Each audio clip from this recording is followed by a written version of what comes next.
Entre 1969 et 1974, j'ai séjourné à maintes reprises au Mzab, un groupe d'oasis situé à 600 km au sud d'Alger.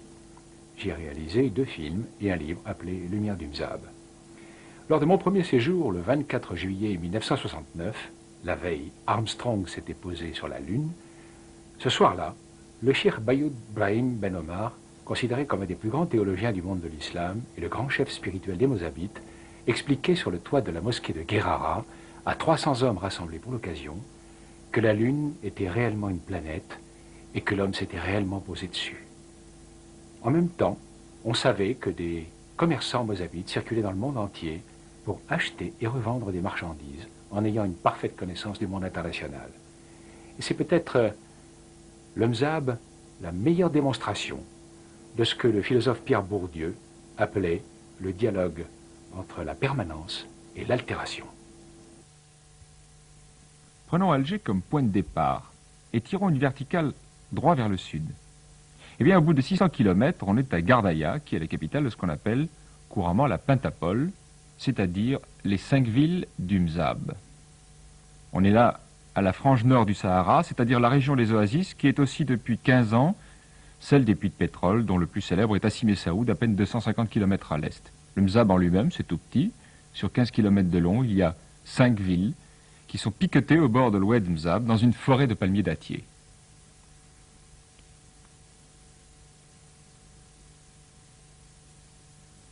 Les hommes qui se sont installés là, en plein désert, sont les descendants de ces missionnaires qui venaient d'Orient et qui, au début du 8e siècle après Jésus-Christ, ont converti les tribus berbères du Jebel Nefoussa en Libye, puis les villes de Djerba et Kérouan en Tunisie, qui deviennent ibadites sous la conduite du célèbre Ibn Rostom, qui allait ensuite fonder l'État roustomite de Tiaret.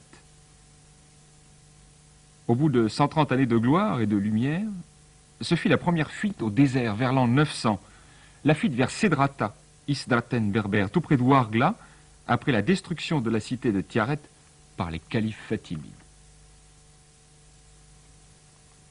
L'État roustomide avait ses frontières qui s'étendaient depuis le Maroc jusqu'à la Libye, de Tlemcen à Tripoli, et il avait éclaté sous les coups de boutoir des armées ennemies.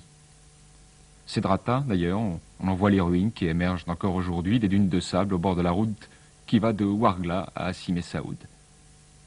Et puis, devant les attaques incessantes menées par les armées ennemies, les Ibadites envoyèrent des messagers 200 km vers l'ouest, vers le Mzab, où ils comptaient installer une base arrière de secours. Et c'est ainsi que vers l'an 1000, les premiers Ibadites installés dans la Chebka commencèrent à livrer ce long combat acharné qui dure encore aujourd'hui, le Mzab.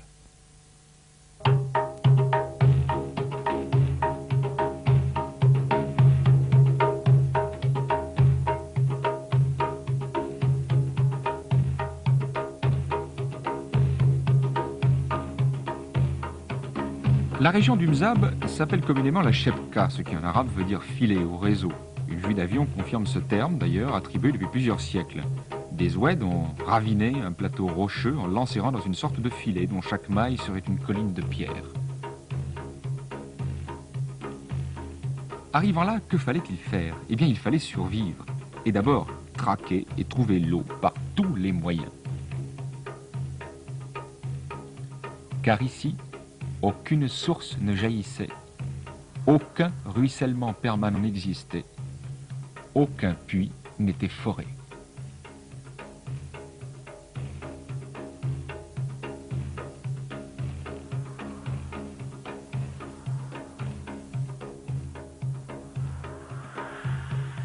Seul coulait de temps en temps, et coule encore d'ailleurs, l'oued Mzab. Quand je dis couler, j'entends par là qu'une masse énorme d'eau boueuse déferlait sur la vallée à la suite d'un orage subi.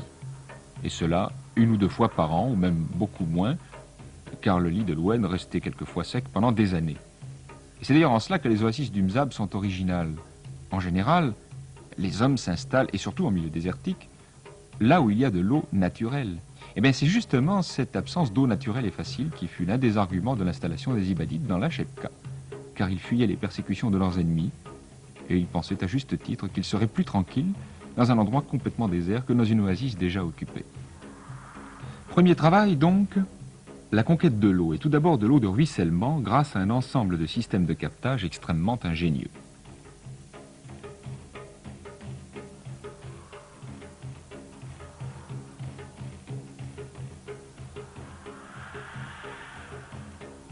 Elles sont cernées d'un réseau de séguias et de canaux, de rigoles qui mènent à des citernes de sorte que pas une goutte d'eau de ruissellement ne puisse se perdre inutilement, même si l'orage n'arrive qu'une seule fois par an.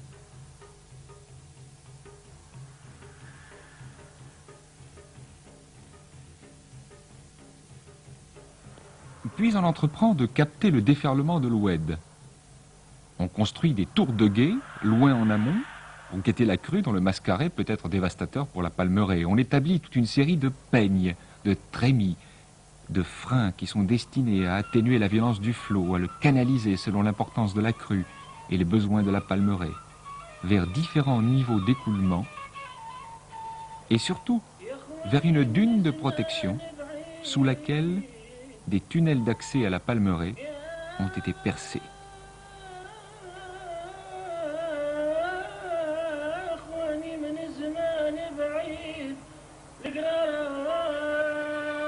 Sont régulièrement inspectés depuis 10 siècles. Ils sont tout simplement maçonnés de pierre plate et de timshent, qui est un plâtre local très résistant. Leurs sections s'amenuisent et leur profil se modifie de l'entrée vers la sortie au fur et à mesure que la vitesse de l'eau va décroissant.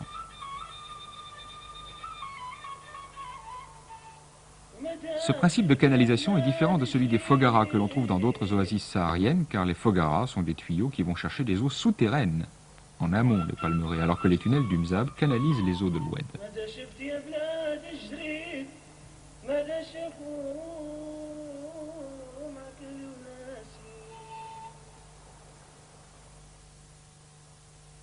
Tout le long des centaines de mètres de parcours souterrains, les Mzabites ont percé des puisards d'aération et d'inspection qui permettent à l'air de s'échapper sous le choc de l'Oued. Et d'ailleurs, récemment, des hydrauliciens ont calculé que ces puisards, en fait d'espacement, de diamètre ou de construction, n'auraient pu être réalisés avec plus d'efficacité aujourd'hui. Et toute cette masse gigantesque d'efforts, tous ces travaux, pour capter uniquement l'eau de pluie qui risquait de couler 1 ou 2 fois par an. Enfin, troisième et dernier système de captage des eaux de ruissellement, les barrages, comme celui de Beni Isgen. Ces barrages datent tous du Xe, XIe, XIIe ou XIIIe siècle et fonctionnent encore parfaitement aujourd'hui. Ils ont été peu à peu rehaussés au fil des siècles et au fur et à mesure que les sédiments se déposaient à l'amont du barrage.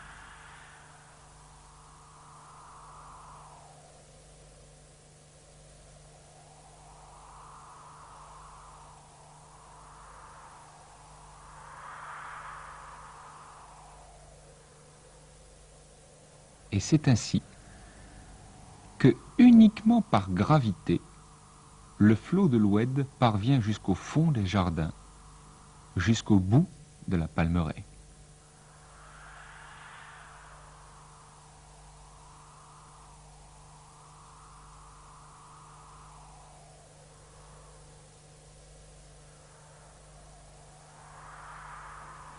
Le jeu des guichets et des séguias dans la palmeraie témoigne du génie de ces jardiniers du XIe siècle. En effet, chaque jardin dispose d'un ou de plusieurs guichets dont l'ouverture est calculée très exactement en fonction du nombre de palmiers et de plantes qui doivent être arrosés et de la distance qui sépare le jardin du flot de l'Oued. En effet, plus l'eau avance dans la palmeraie et plus sa vitesse diminue. Il faut donc agrandir d'autant le diamètre des guichets.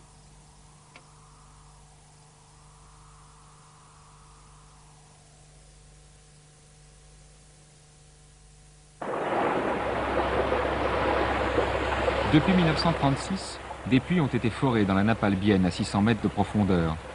L'eau a jailli à profusion de l'immense lac souterrain du Sahara.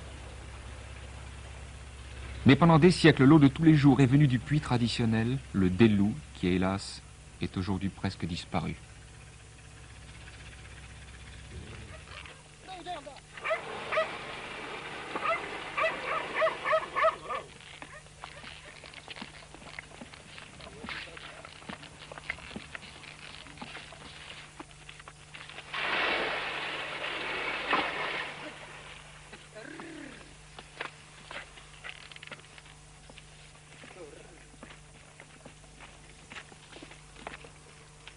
La longueur du chemin de halage correspond exactement à la profondeur du puits, 20, 40 ou 60 mètres, selon que le cours souterrain de l'oued Mzab est plus ou moins proche de la surface. Le puits et son délou, sorte d'outre en peau de chèvre, a été l'objet de 1000 poèmes.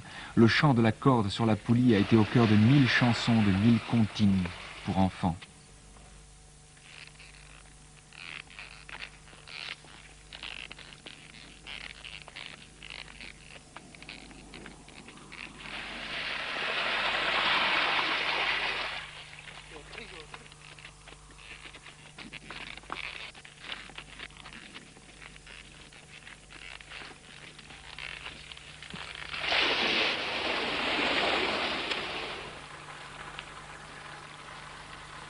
Et c'est ainsi qu'a coulé l'eau, pendant des siècles, avec tous ses bienfaits.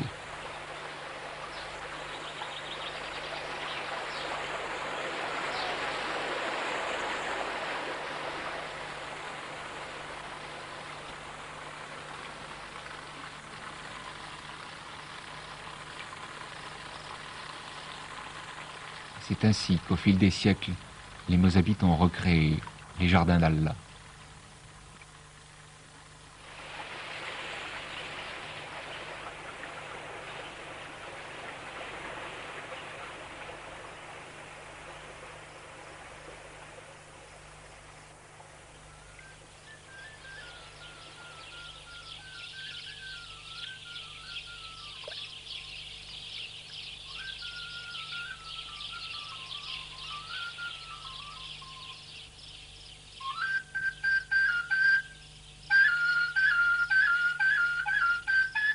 Devant ces scènes, je retrouve toute la nostalgie du vieux Mzab, celui que nous aimons tous et qui fait que la vie dans la Palmeraie est une sorte de paradis terrestre, toujours recommencé. Un paradis créé par l'eau et par le travail acharné des hommes. Un jardin des délices où les Mozabites passent toute la saison chaude, de mai à octobre.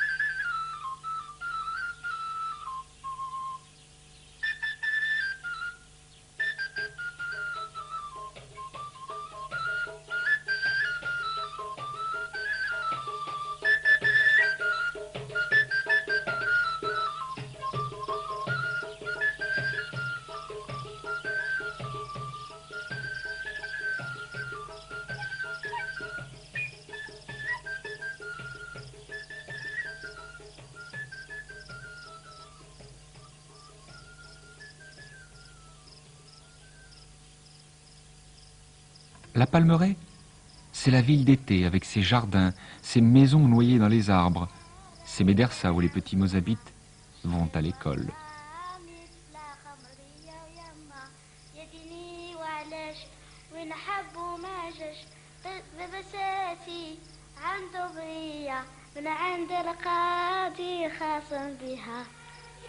La Palmeraie, c'est l'habitat le plus logique en zone saharienne puisqu'il y fait frais en été à l'époque où le thermomètre frôle quelquefois les 50 degrés à l'ombre, ce qui est quand même assez fréquent.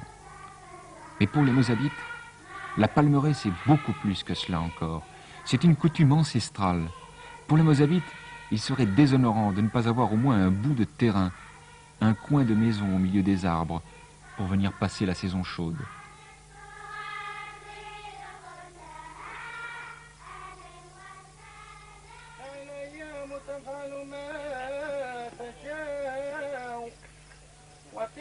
La Palmeraie, on vient y travailler, y faire son jardin, comme on dit dans le midi de la France. On vient y cueillir les fruits de son travail, ou ceux que la nature offre par surcroît, comme la figue de Barbarie, qui est à l'image du nomade dont on sait qu'il faut enlever l'écorce, parfois rugueuse, pour en apprécier toute la saveur.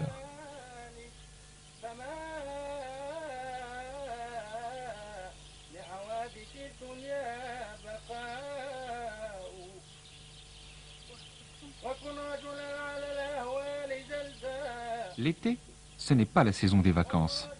On y travaille tout autant qu'en hiver. On construit les maisons avec les matériaux les plus traditionnels. Je dirais plutôt on construisait ainsi, avec du toub, c'est-à-dire de la terre malaxée avec de l'eau.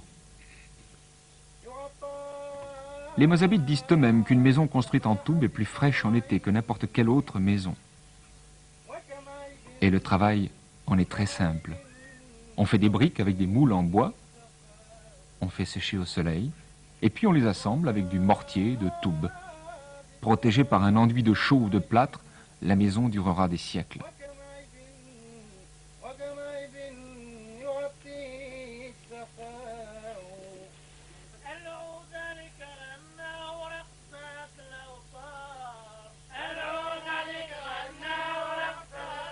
Mais aucune journée de travail n'est concevable sans cette pause merveilleuse, cette cérémonie d'accueil et d'amitié, le thé.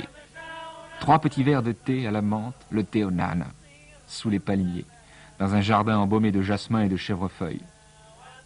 Ne serait-ce pas, par hasard, cela qu'on appelle la qualité de la vie, ce bonheur après lequel nous courons tous sous nos latitudes et que nous rattrapons si rarement.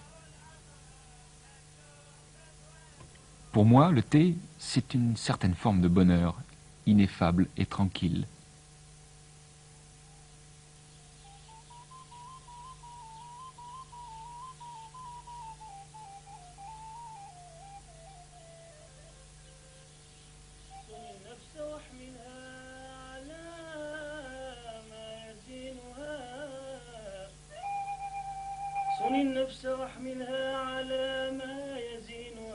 Toute la sollicitude du jardinier va au palmier, l'arbre de vie, l'arbre sacré, l'arbre universel du Sahara. À la fin du printemps, les Mozabites montent dans les arbres et procèdent à la cérémonie séculaire de la fécondation des palmiers femelles par le pollen des palmiers mâles. Ils le font eux-mêmes tout simplement parce qu'il n'y a pas assez d'insectes pour transporter le pollen fécondateur et puis aussi parce qu'on obtient ainsi un bien meilleur rendement.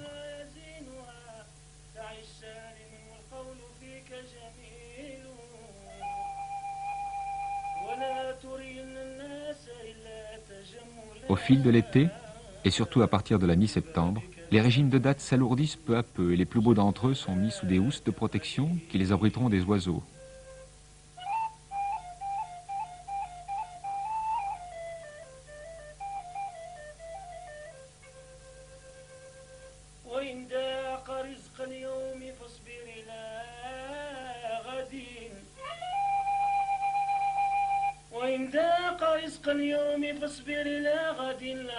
La récolte des dattes commence à la mi-septembre pour certaines variétés très précoces, alors que les plus tardives sont récoltées en début janvier. Mais le gros de la production, c'est le mois d'octobre, alors que plus au sud, dans les palmeries du Tibesti, au Tchad, ou de l'Aïr, au Niger, ou bien en Mauritanie, la Guetna, comme on dit dans l'adrar mauritanien, la grande récolte se situe en juillet-août.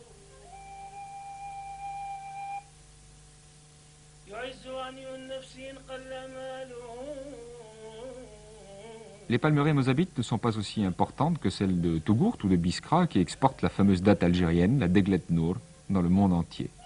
Enfin, on y trouve quand même une 60aine de variétés de dattes dont les plus connues, enfin du moins celles que je préfère, sont la Tam Jahourt, qui est une grosse datte rouge, ou la Ulkbela, qui est une délicieuse datte blonde qui fond sous la dent. Malheureusement, la plupart de ces variétés de dattes ne supportent pas le transport. Alors il faut les consommer sur place. Quant au palmier, je disais que c'était l'arbre de vie. En effet, les troncs de palmier étaient utilisés comme poutres d'une portée limitée, certes, mais efficace. Les palmes servaient de coffrage pour les voûtes et les arcs, des patios. Les feuilles donnaient de belles vanneries. Les régimes vidés de leurs dattes étaient les plus efficaces des balais.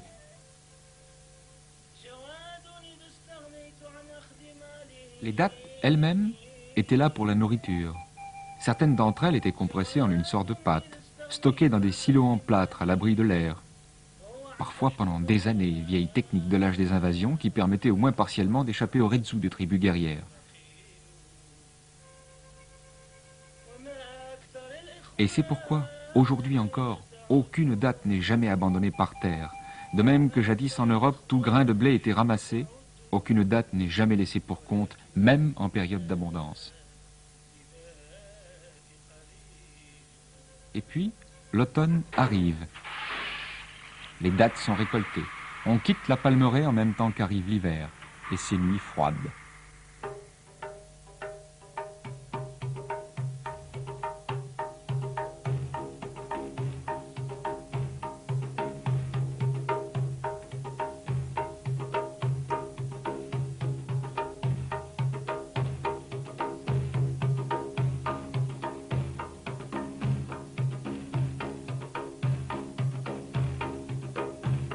La Palmeraie n'est pas très éloignée de la ville, du Ksar. Quelques centaines de mètres, 8 kilomètres dans le pire des cas. Et cette double migration annuelle rythme la vie du Mzab depuis des siècles.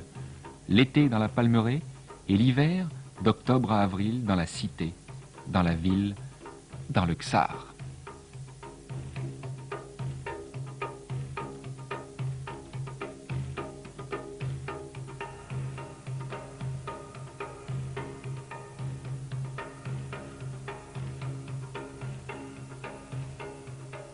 Les villes du Mzab, pour moi, sont un mystère d'harmonie, c'est-à-dire de contradictions maîtrisées, de contradictions entre un site absolument inhospitalier et un habitat où il fait merveilleusement bon vivre et où l'on pouvait se défendre en cas d'invasion, entre un sol jaune et des maisons bleutées, entre les moutonnements arrondis de la Chepka et la rigueur géométrique de ce paysage urbain fabuleux qui fait penser à une toile d'un peintre cubiste.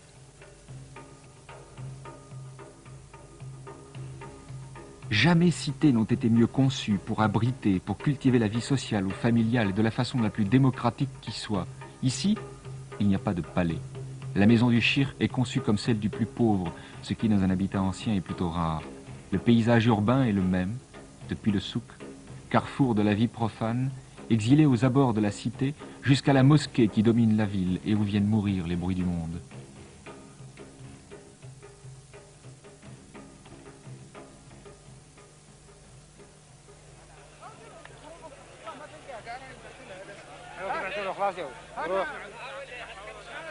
Le souk, c'est la grande fête profane, la fête des échanges.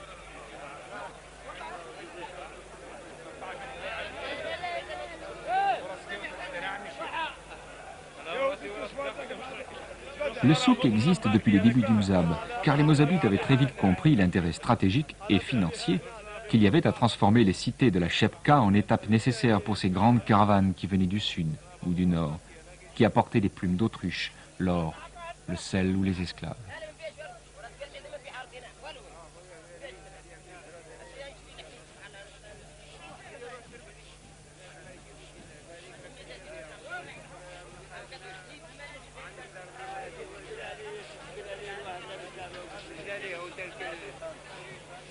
Mais comme les Mozabites étaient déjà des gens prudents, ils avaient aussi compris que pour des raisons de sécurité, les souks devaient rester à la lisière de leurs villes fortifiées. Et c'est pourquoi tous les souks du Mzab sont maintenant à la périphérie des villes.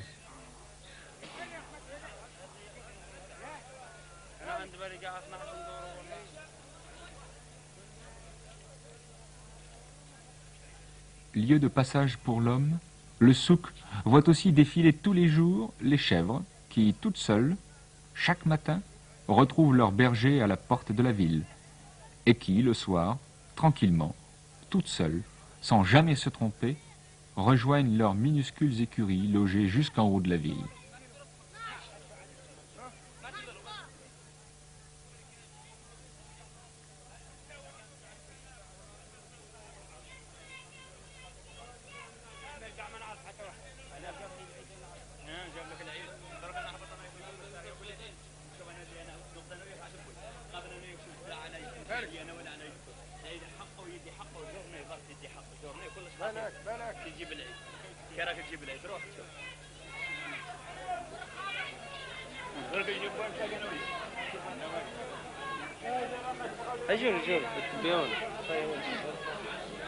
Rompu à ce va-et-vient constant entre le quotidien et le sacré, le Mozabite, tout naturellement, est devenu le roi des commerçants et des commerçants honnêtes. On apprécie toujours son sens de l'accueil et la richesse de ses étals à Gardaïa ou à Alger. Et c'est là, sur le souk, qu'il a appris à échanger, à peser, à acheter. C'est là, par le miracle de l'échange et de l'ouverture constante sur le monde, que des générations nouvelles de médecins, d'avocats, d'industriels sont nées peu à peu. Le souk, c'est un petit peu l'école de la vie de tous les jours, c'est l'école de la vie, tout simplement.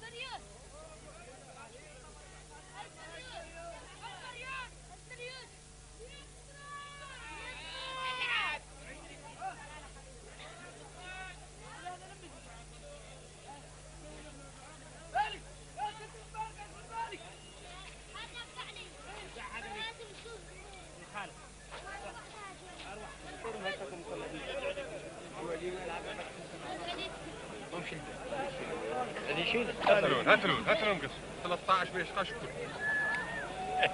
هذه ما نديهاش بابا هي الاولى والله هي الاولى هذا اختيار بالكاد هي الاولى اخترناك وخلاص يلا يرد خلاص. L'échange trouve encore aujourd'hui une de ses formes les plus originales dans la vente aux enchères, telle qu'elle est pratiquée depuis des siècles, par exemple ici, sur le souk de Beni Isgen. Ici, on vend tout et n'importe quoi, le traditionnel et la brocante, mais toujours aux enchères. Les commissaires-priseurs sont assermentés, choisis parmi les hommes les plus pieux et les plus sages de la cité par le conseil de la ville, la Jma'a, vieille institution berbère, et par le conseil des religieux, la Halka des Azaba, dont les représentants sont là, à l'heure du couchant, et contemplent ou rêvent. Ils rêvent d'objets hétéroclites ainsi que les visiteurs des cités voisines, de Metlili ou de Sebseb, venus pour acheter ou vendre un tapis, une couverture, un miroir, un frigo, n'importe quoi. Car échanger, vendre ou acheter, c'est la tradition du Mzab.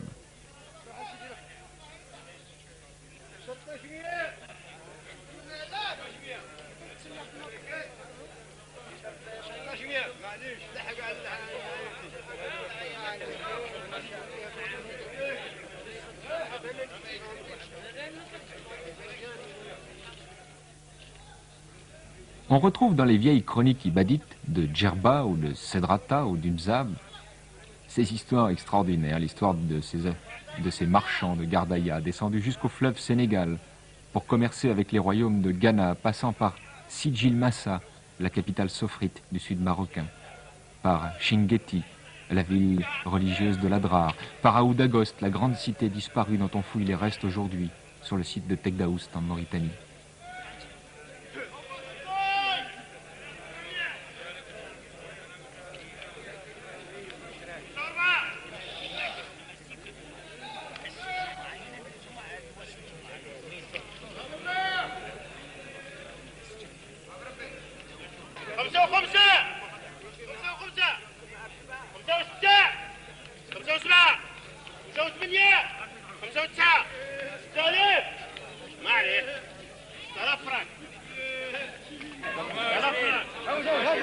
Au Mzab, on peut tout acheter ou vendre aux enchères, et même les légumes en été quand les jardins regorgent de potirons ou de melons jaunes, et l'on voit les maraîchers qui viennent apporter leurs légumes, et qui les vendent, ou qui les achètent aux enchères.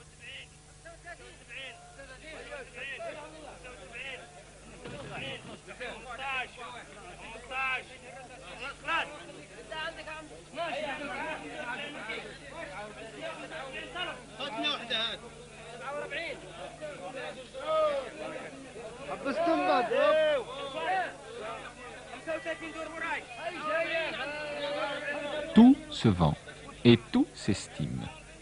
C'est l'aboutissement logique du travail, la fin et le départ de tous les efforts. Ici, pourtant, sur le souk, les femmes sont physiquement absentes. On les voit certes passer au loin, discrètes, drapées dans un haïk blanc. Elles sont la clé de voûte de la famille, mais leur royaume s'arrête au mur de la maison. Dans la vie courante, la vie de tous les jours, les vêtements, les ustensiles familiers sont encore aujourd'hui achetés par les hommes. C'est une règle encore stricte au Mzab, malgré l'évolution, malgré le progrès.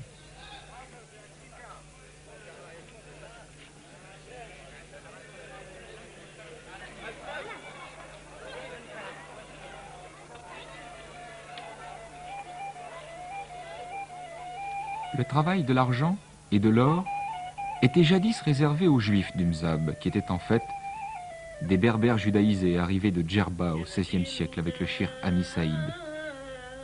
Les Juifs du Mzab ont tous quitté l'Algérie au moment de l'indépendance en 1962 et l'orfèvrerie a été pratiquement abandonnée.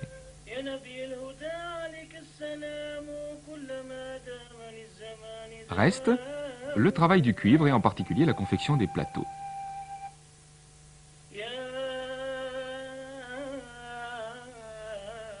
Les dinandiers du Mzab sont réputés sur tout le territoire algérien pour la très grande qualité de leur travail qui est assez original. Il s'agit en effet de l'incrustation de fils d'argent ou de cuivre, de laiton de différentes couleurs à l'intérieur du métal, alors qu'ailleurs en Algérie on ne fait que des plateaux en cuivre repoussé, c'est-à-dire sculptés.